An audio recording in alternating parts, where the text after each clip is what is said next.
우리는 지난번 예수님과 기도에 대해서 말씀을 들으면서 기도에는 많은 것이 들어있다 말씀드렸습니다. 기도라는 것은 단지 원하는 것을 구하는 그것만이 아니고 그 이상이다. 경건의 모습을 다 담고 있는 것이 기도다. 그래서 그 사람의 경건을 보고 싶으면 그 사람의 기도 생활을 보면 정확하다. 기도에는 친밀함이 있습니다. 하나님을 아버지라고 부르죠. 기도에는 겸손이 있습니다. 하나님께 의지하고 구하는 거니까. 기도에는 순종이 있습니다. 예수님께서 기도하고 함께 기도하니까. 기도에는 인내가 있습니다.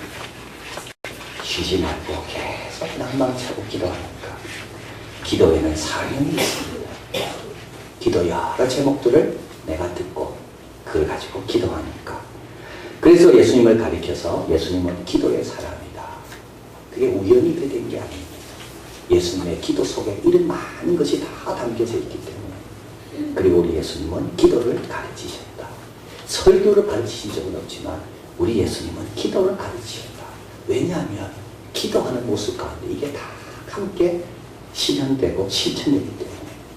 우리 예수님은 겟세마네에서 기도하시고 체포를 당하십니다. 십자가에 달려 돌아가시고 그리고 사흘 만에 부활하십니다. 이제 오늘 본문은 부활하신 예수님이 제자들을 만나는 내용입니다. 그런데 제자들은 부활의 소식을 세 분을 통해 듣게 됩니다. 여인을 통해 듣게 되고 막달라 마리아를 통해 듣게 되고 그리고 엠마오로 가는 두 제자를 통해 예수님이 다시 사셨다는 것을 듣게 됩니다. 근데 믿지 않았어요. 믿지 않았어요. 마가복음뿐만 아니라 마태복음, 요한복음, 누가복음 모두가 다 예수님의 부활의 소식을 제자들은 처음에는 믿지 않았다고 말합니다. 그만큼 부활은 전대미문의 사건이었습니다. 믿기에는 너무나도 엄청난 사건이 부활입니다. 예수님께서 이제 직접 나타나시는데 제자들에게요. 그리고 나서 이들을 책망하십니다. 두 가지로 책망합니다. 꼭 기억하십시오. 믿음 없음을 책망하시고 그 다음에는요. 마음이 완악한 것을 책망하시고. 우리에게 주님 나타나시면 아마 두 가지로 책망하실 거예요. 믿음 없음을 책망하시고 마음이 완악함을 책망하고. 자, 믿음 없는 거는요. 그거는 뭐 조금 이해가 됩니다. 마음이 완악한 거는요. 핑계댈 수도 없는 거. 증거가 있음에도 믿지 않는 거는요. 증거 불충분이 아니라 내 마음이 완악하기 때문에. 오늘날도 많은 사람들이 예수 믿지 않는 이유는 어디에 있나요? 마음이 완악하기 때문에 그런 거예요. 마음을 가리켜서 독과 같다 그럽니다. 바람이 불어도 돛의 방향 따라 어떤 배는 그 바람을 이용해서 자기 원하는 대로 갑니다. 바람이 방향을 정하는 게 아니라 돛이 방향을 정하는 거예요. 어떤 일이 일어나지만 그 일의 결과는 내 마음의 상태가 어떠냐에 따라 완전히 달라지는 겁니다. 예수님 제자들을 책망하시고 믿음 없는 걸 책망하시고 전대미문의 사건이기 때문에 믿기 어려워요. 그건 이해가 돼요. 그러나 마음이 완악한 걸 책망하시고 더 이상 완악하지 마라. 그리고 제자들은 더 이상 완악하지 않아요. 오늘 전도에 대한 말씀을 듣고 마음을 완악하게 갖지 않아. 이제는 예수님의 책망 듣고 그 다음부터는 어린아이 같은 마음으로 순종하는 거예요. 예수님을 깊게 생각하자 시리즈 이제 오늘 마지막인데요. 오늘은 예수님과 전도에 대해서 말씀드리려고 합니다. 예수님이 전도를 왜 강조하시는가? 우리는 왜 전도를 힘들어하는가? 왜 전도해야 되는가? 오늘 본문에서 예수님은 온 천하에 다니며 제자들에게 말씀합니다. 다니며. 이 참 중요한 내용입니다. 다니며. 가만히 있지 말고 나가라. 가만히 있지 말고 나가라. 여기 있는 것이 조사오니 초막셋을 짓고 여기 있기를 원합니다. 이게 우리의 본성입니다. 잘 될 때 우리는 가기 싫어합니다. 여기 머물고 싶어합니다. 그러나 주님 뭡니까? 나가라. 초대교회 성도들이 3,000명, 5,000명씩 회개하고 돌아왔습니다. 예루살렘 교회가 얼마나 복된 교회입니까? 그러나 나가지 않으니까 주님께서 핍박을 통해 흩으시는 겁니다. 우리 하나님은 속성이 그렇습니다. 우리 하나님은요, 좋은 곳에 있는 사람들, 거기에만 머물러 있지 않게 하시고, 좋은 것이 자꾸 퍼뜨리시더라고요. 우리들 자꾸 보내시는 분이 우리 하나님이십니다. 왜 그런지 아십니까? 하나님은 천지를 창조하신 분입니까? 이것만 잘 된다고 우리 하나님 마음이 편하지 않는 겁니다. 하나님 창조하신 모든 피조물들이 다 잘 돼야지 우리 하나님 마음이 편하신 겁니다. 그래서 그래서 이곳을 먼저 잘 되게 하십니다. 그리고 나서 어떻게 하라고? 나가라고요. 여러분 가정을 잘 되게 하시죠. 그 다음에 어떻게 해요? 남을 섬기라고요. 우리 교회를 잘 되게 하시고 그 다음에 어떻게 해요? 전도하라고요. 우리 하나님은 원래부터 보내시는 하나님이에요. 우리 하나님은 개인하게 좋아하십니다. 가만히 모른 척 하지 않습니다. 성부, 성자, 성령 얼마나 좋은 관계입니까? 더 이상 뭐 완벽한 게 없습니다. 근데도 하나님은 어떻게 됩니까? 아들을 보내시잖아요. 우리를 구원하기 위해서. 예레미야 이렇게 이야기합니다. 내가 너를 열방의 선지자로 세웠다. 예레미야가 뭐라? 나는 아이입니다. 말하지 못합니다. 주님 뭐라면 말씀하시죠. 너는 내가 가라는 곳으로 가라. 아이라 말하지 말고 내가 가라는 곳으로 가라. 보내시는 거예요. 요한복음 20장 21절 앞에 스크린 같이 있습니다. 아버지가 나를 보낸 것처럼 나도 너희를 보내노라. 그래서 우리 기독교는요, 중심이 자꾸 만들어지는 것이 기독교입니다. 기독교의 중심은 예루살렘이 아닙니다. 기독교의 중심은 예루살렘에서 안디옥으로 바뀝니다. 안디옥은 처음에 받았죠. 그 다음에 보내는 교회가 되면서 중심이 되는 거예요. 그러나 또 중심이 만들어집니다. 빌립보. 또 중심이 만들어집니다. 영국. 또 중심이 만들어집니다. 미국. 또 중심이 만들어집니다. 한국. 받지만 나중에는 보내는 곳이 되면서 중심이 계속 만들어질 거예요. 두루 다니라.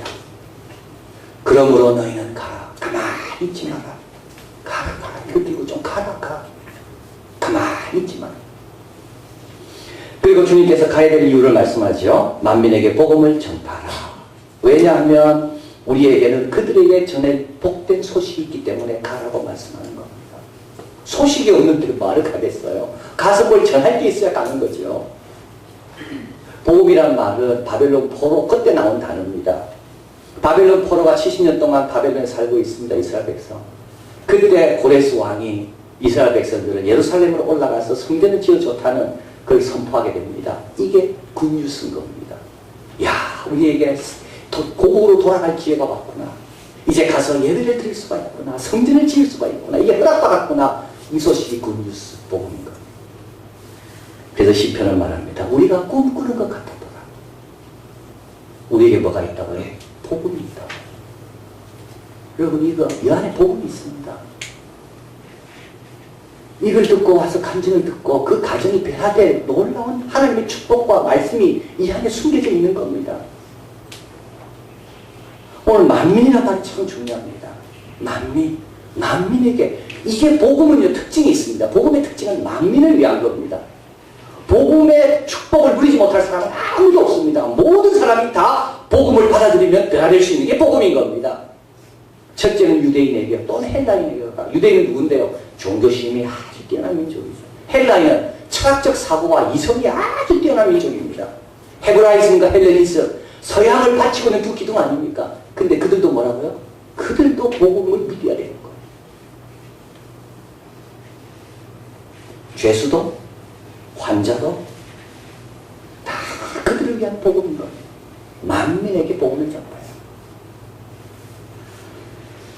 제임스 패커는 인간을 아는 지식이라는 책에서 오늘날 팽배해 있는 세속주의 조심해야 됩니다. 우리도 세속주의에 빠지기가 너무 쉽습니다. 세속주의는 누가 빠집니까? 세속주의는 잘 살면 빠지는 게 세속주의입니다. 세속주의는 뭐냐면 종교적 사고 관습 제도들이 사회적 의미를 상실해가는 과정이 세속주의입니다. 옛날에는 미국에서 학교에서 다 기도했습니다. 그런데 이 종교적 의미가 사회적 의미를 상실해가는 겁니다. 이게 세속주의입니다. 점점점 공적인 영역에서 종교의 영역, 하나님의 영역이 사라져 쫓아내는 것이 세속주의입니다. 근데 이 세속주의가 어떻게 찾아들었습니까? 종교적 통제로부터 기술적 통제로 옮겨가면서. 그렇죠. 그래서 선진국이 세속주의가 있지, 여러분 못 사는 나라에 세속주의가 없습니다. 종교적 통제를 받았습니다. 그러다가 이제 점점 종교 영역에 기술이 들어오기 시작했습니다. 기술을 믿고 의지하게 되다 보니까 기술만 있으면 되는 거예요. 그래서 하나님을 점점 밀어내는 거예요. 아프면 병원 가면 되고, 그래서 좋은 병원에 있으면 안심하는 거예요. 병이 걸려도 야, 대한민국에 최고의 병원이 있기 때문에 걱정 안 해도 된다. 기술도 통제로 넘어가면서부터 세속주의로 빠집니다. 또 한 가지는 내세에 대한 기대가 줄어듭니다. 왜냐하면 현세의 가능성이 높아집니다. 잘 사는 나라 복지국가에서는요, 세속주의가 찾아오게 딱 되어 있습니다. 복지가 참 중요하고 필요합니다. 그러나 거기에 더 깊은 함정이 있습니다. 왠지 아십니까? 제임스 패커는 말합니다.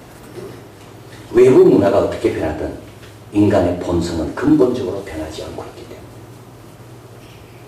인간의 본성은 변하지 않습니다. 여전히 죄인입니다.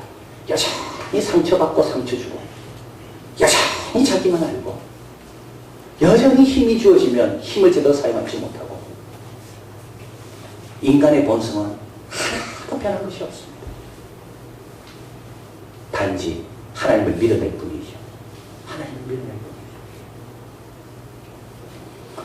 회의론자들 참 불쌍한 사람들입니다. 회의론자들은 누굽니까? 비관론자들. 여러분 비관론자는 말 절대 듣지 마십시오. 매사에 비관적인 사람이죠. 그런 사람은 뭡니까? 그 사람 상처받은 사람들이에요.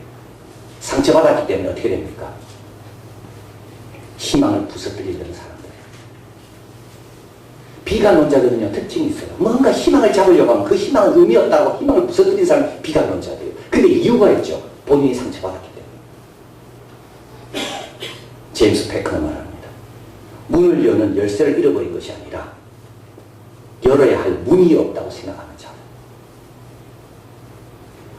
열쇠만 찾으면 된다. 이건 희망입니다. 그러나 열쇠 찾아도 소용없다. 문이 없는데. 이건 비관론자입니다. 이들에게도 뭐가 필요해요? 복음이 필요한 거예요. 이들도 회개하고 문이 있구나. 열쇠도 있구나. 너희를 향한 나의 생각은 재앙이 아니고 평안이구나.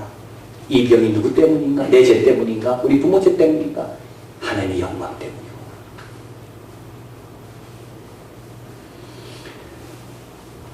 우리는 입양돼야 되고 구속받아야 됩니다. 영생을 가져야 되고 하나님을 찬양하는 그 자리에 우리가 다 함께 있어야 됩니다. 하나님을 기뻐하고 즐거워하고 하나님으로 인하여 우리 영혼이 만족받는 그 복된 자리. 만민에게 복음을 전파해라. 오늘 보면 믿고 세례를 받으면 구원을 받는다 해서 믿는 것뿐만 아니라 세례란 말이 나오는 이유는 왜 그러냐면 세례는 고백을 말하는 겁니다. 받아들이고 고백할 때 구원을 받는다.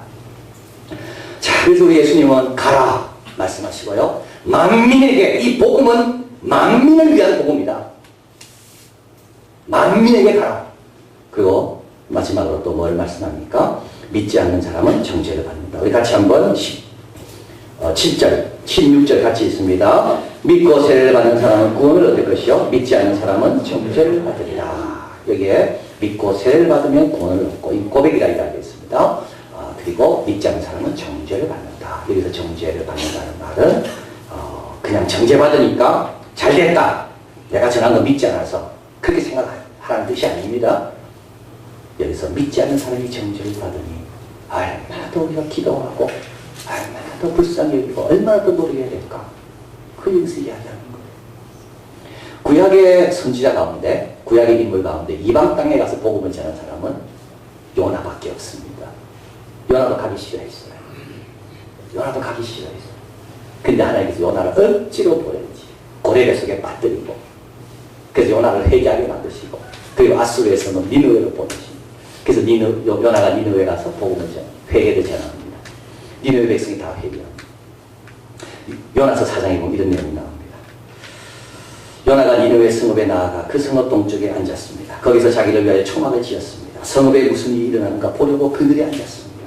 여호와께서 방명쿨을 예비하십니다. 그리고 요나를 가리게 하십니다. 요나가 방명쿨로 인하여 크게 기뻐합니다. 이튿날 새벽 하나님께서 벌레를 예비하사 방명쿨을 갉아먹게 하십니다. 해가 뜰 때 뜨거운 동풍이 요나에게 불어옵니다. 그리고 해는 요나의 머리에 쪼이게 됩니다. 요나는 혼미합니다. 스스로 죽기를 구합니다. 나는 사는 것보다 죽는 것이 낫습니다. 이야기합니다.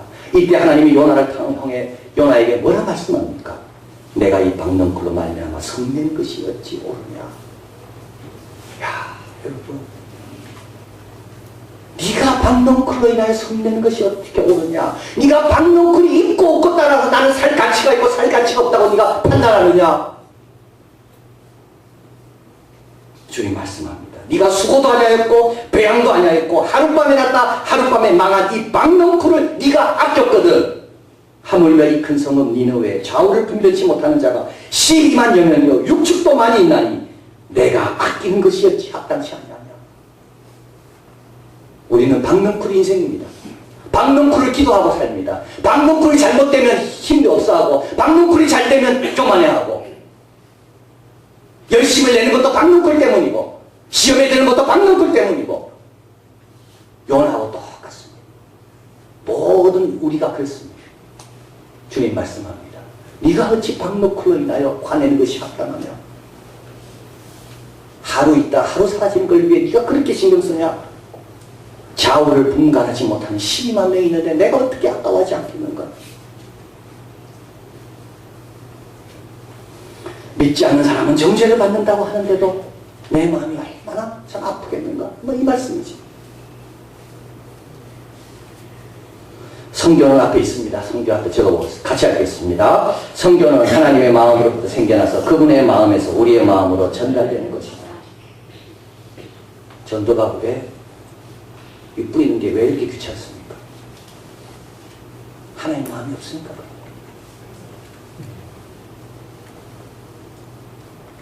하나님 마음이 없으니까. 박넝쿨을 위해서 노력하라면 열심히 하지만 좌우를 분별하지 못하는 그 12만 명을 위해서 가라는 것에 대해서는 우리는 마음이 답답한 이유는 왜 그렇습니까? 하나님 마음이죠. 예수님은 제 아들을 부르십니다. 12명을. 마가복음 3장에 나옵니다. 그리고 바로 보내지 않습니다. 먼저 함께 있게 하십니다. 그리고 나서 보내시는 거예요. 함께 있게 한다는 말은 예수님의 마음을 알게 하시는 거예요. 레더스위트 대학교 우리 교수님 말합니다. 교회 와서 우리가 할 일은 둘이다. 교회 와서 우리가 할 일은 둘이다. 여러분 오늘 교회 왔잖아요. 오늘 와서 할 일은 뭘까요? 여러분 두 가지를 딱 되면 딱 되는 겁니다. 성공하신 거예요. 하나님께서 그 두 가지를 위해서 오늘 우리 이것을 부르신 거예요. 하나는 발견이고 하나는 전파입니다. 한번 따라해 보겠습니다. 발견과 전파. 이곳에 와서 하나님의 뜻을 발견하는 거예요. 이곳에서 하나님의 사랑을 발견하고 하나님의 능력을 발견하고 하나님의 약속을 발견하고 그 다음에는요 그걸 전파하고 스스로도 전파하고 자녀에게도 전파하고 이웃에게도 전파하고. 예수님 말씀합니다. 믿고 세례받으면 구원 얻고 참 내가 기뻐합니다. 믿지 않으면 정죄받는다. 참 슬픈 일이다. 만민에게 복음을 전할 때 이걸 기억하면서 정성껏 전해라. 그러면서 주님께서 믿는 자에게는 표적이 따르리니 하면서 주님께서 여러 경우를 들어서 도와주실 것을 말씀합니다. 먼저 귀신을 내쫓는다고 말씀합니다. 복음의 능력, 더 큰 분이 오셨기 때문에 걱정하지 마라. 복음이 들어오는 곳에 어둠은 사라지게 되어 있으니까 두려움 없이 담대히 나가라 말씀합니다. 새 방언을 말한다고 말씀합니다. 참 중요한 뜻입니다. 이 뜻은. 새 방언은 뭡니까? 성령이 임하실 때 오순절날 성령이 임하실 때 120명이 각자 언어로 이야기하기 시작했습니다. 그래서 거기에 온 디아스포라 흩어진 유대인들이 다 와서 복음을 들을 때 말씀을 들을 때 자기 언어를 듣게 됩니다. 이게 새 방언입니다. 새 방언은 바벨탑 이후로 흩어졌던 언어들이 하나로 합쳐지는 것이 새 방언입니다. 무슨 뜻인가 하면 복음을 증거하려고 할 때 비록 입술이 둔하다 할지라도 언어에 장애가 있다 할지라도 하나님께서 나의 입술과 언어를 통해서 알아듣도록 역사하신다는 겁니다. 이게 새 방언입니다. 제가 이번에 웨일즈에 갔을 때 이걸 경험했습니다. 영국에 가니까 영국에서 영어 한다는 건 참 어렵습니다. 영국 사람들은요, 제 영어를 들어보면 이게 영국식 영어인지 미국식 영어인지 딱 구분합니다. 영국식 영어를 하지 않는 사람은 좀 이상하게 봅니다. 아메리칸 잉글리시를 하는구나. 이 사람들은 영국식 영어를 합니다. 그냥 잘 못 알아들어요. 아이들이 말하면 잘 못 알아듣겠더라고요. 영국식 영어니까. 액터, 우리는 이러잖아요. 악터, 이렇게 이야기하는 거예요. 배우를. 잘 못 알아들어요. 그리고 자꾸 뭐 미국식 영어, 영국식 영어 이런 말을 자꾸 듣다 보니까 저는 이제 미국식 영어인데 뭐 그렇다고 뭐 잘하는 건 아니지만 그게 자신이 없는 거예요. 그들 앞에 이야기하는 게. 나도 악토를 해야 되는가, 액터를 해야 되는가, 패션이라 해야 되는가, 패션 해야 되는가, 자신이 없는 거예요. 근데 이제 저녁에 모임이 있었습니다. 교인들이 쭉 앉으시고 저보고 이야기를 하라고요. 그래서 제가 이제 뭐 저는 미국식 영어밖에 모르니까 미국식 영어로 이야기했어. 지금처럼 쥐죽은 듯이 조용했어. 야, 정말 조용히 해서 경청하시더라. 제가 깨달았습니다. 하나님이 역사하시면 미국 영어, 영국 영어를 넘어서 새 영어로 말하게 하시는 거예요. 주님께서 약속하십니다. 복음을 번역하려고 할 때 걱정하지 마라. 내가 역사한다. 복음을 전하려고 할 때 걱정하지 마라. 알아들으면 된 거 아닙니까? 내가 입술이 동안할지라도 듣는 사람이 제대로 들으면 된 거 아닐까요? 주님 그 약속하시는 거예요. 그리고 뱀을 잡으며 독약을 마시고 해를 잊지 않는다. 무슨 뜻입니까? 이 뱀과 독약은요, 의도적으로 내가 뭐 먹고 이런 게 아닙니다. 나는 일하는데 뒤에서 나도 모르는 그런 위험을 뜻하는 거예요. 주님을 위해서 최선을 다해 주님이 다 막아주신다는 거예요. 그리고 아픈 사람을 얹으면 손 얹어 기도해라. 뭘 뜻합니까? 복음을 전하다 보면 아픈 사람도 만나게 되겠지. 이런 장애물을 말하는 거. 그러면요, 기도하고 앞으로 나가는 거. 앞에 숲이 있으니까 숲을 헤치며 앞으로 나가는 거예요. 자, 그래서 주님께서 만민에게 복음을 전하고 나가서 전하고 그리고 긍휼과 불쌍과 내 마음을 갖고 전해라. 그리고 내가 다 도울 거니까 염려하지 말고 나가라. 자, 그런데 오늘 우리는 잘하지 않습니다. 잘하지 않아요. 성교신학이라는 책에 보면 사람들이 복음과 성교를 주저하게 되는 이유를 다음 의견 때문이라고 말합니다. 성교의 힘과 정당성을 약화시키는 여러 이유들. 그래서 전도하려고 하면 이렇게 자꾸 떠오르는 거죠. 전도하려고 하면 이렇게 자꾸 생각나는 거예요. 그 이유들. 첫 번째는 다원주의. 비관용은 나쁜 거다. 왜 꼭 예수 믿어야 되나? 딴 거 믿어도 안 되나? 비관용주의. 예수 믿는 사람들은 도대체 관용적이지 않다. 비관용주의. 나쁜 거다라는 그 생각들. 다원주의. 두 번째는 역사적으로 기독교는 잘못한 것이 많다는 그런 지적들. 세 번째는 인류학적으로 기독교는 전통 문화를 무시한다는 비난. 그리고 시동적으로 야, 이게 무슨 효과가 있겠니? 뭐 효과가 있겠니?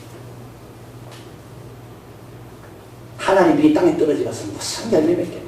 하나님 갖고 뭐가 되겠네. 씨를 뿌리는데 옥토에만 뿌려야지. 왜 가라지에도 뿌리고 왜 가시밭에도 뿌리고 차라리 뿌리지 마. 그런데 여러분 꼭 기억하십시오. 우리는 누구 말 들어야 됩니까? 우리의 신앙의 결단과 판단을 내릴 때 우리는 누구 말 듣고 결정 내려야 됩니까? 예수 안 믿는 사람의 말입니까? 정말 큰 착각입니다. 학교 생활 잘하고 싶으면요, 누구 말 들어야 됩니까? 학교 오기 싫어하는 아이 말 들어야 됩니까? 학교 생활 잘하려면 학교 생활을 잘하는 아이의 말을 듣든지, 안 그러면 선생님의 말을 들어야 됩니다. 가정생활을 잘하려면 가정의 소중함을 모르는 그런 사람 말들어야 되지 않습니다. 근데 우리 예수 믿는 사람들은요, 우리가 뭘 결정하고 판단 내릴 때 누구 말을 더 많이 듣는가 하면 예수님을 믿지도 않고 하나님에 대한 소중함도 모르는 사람의 말을 듣고 따라가려고 한다니까요.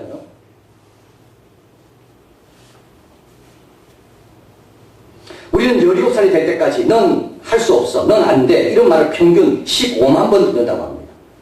그래, 넌 할 수 있어, 너는 할 수 있어, 이런 말은 5천 번밖에 못 듣는데요. 그게 30대 1인 겁니다. 그래서 우리는 항상 위축되어 있는 거예요. 왜냐하면 평소 들었던 말이 있기 때문에. 30대 1인 거예요. 30대 1. 주일날 한 번 이 말씀 듣죠. 전도하자는 말. 평소는 무슨 말씀 듣습니까? 만나는 사람마다 스스로도 에이, 전도해가지고 뭐 교회가 부족한 게 얼마나 많이 있는데.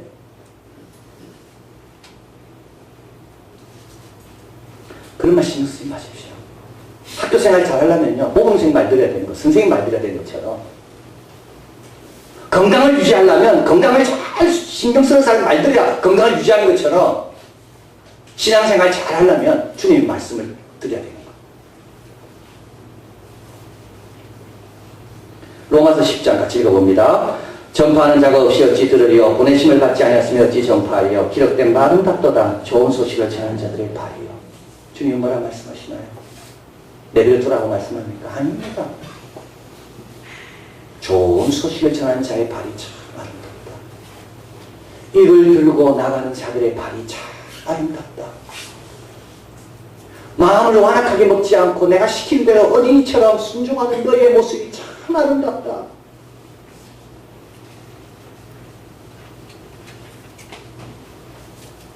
여러분, 그들 말 들었으면 홍해 갈라진 거 경험 못했습니다. 그들 말 들었으면 여리고 무너진 거 경험 못했습니다. 그들 말 들었으면요, 오병이의 기적도 경험 못했습니다. 우리 누구 말 듣습니까? 오늘 본문 마지막에 예수님의 말씀을 다 마친 후에 하늘로 올리우셨습니다. 하나님 우편에 앉으셨습니다. 그 제 아들은 두루 나가 전파했습니다. 더 이상 마음을 완악하게 갖지 않습니다. 한번 책망받고 그 다음부터는 꽂히는 거지. 근데 여러분, 여기에 이제가 둘로 나눠진 걸 보게 되죠. 예수님 계실 때는 땅만 있었습니다. 그러나 예수님이 승천하시고부터는 하늘과 땅이 둘 다 나옵니다. 하늘에는 예수님이 사역하고 계시고 땅에는요, 그 빈자리를 우리가 사역하는 거예요. 우리에게 맡기신 거예요. 우리를 가리켜 뭐라 말합니까? 우리를 가리켜 복의 중재자요, 그분의 대변자. 우리는 복의 중재자인 거예요. 복을 전달해야 될 사람들인 거예요. 그리고 그분의 대변자예요. 위에서 보고 계실 겁니다. 잘 보입니까? 그리고 걷는 발걸음을 보면서 참 아름답다. 하나님 말씀 깊이 붙잡으시고 이번 가을에 전도 열심히 하시고, 그리고 주님 약속하신 그 새 방언도 경험하시고 아픈 자도 낫게 하시고 헤쳐가는 그런 놀라운 표적들을 많이 체험하면서 하나님께 영광 돌리는 우리 모두가 되기를 바랍니다.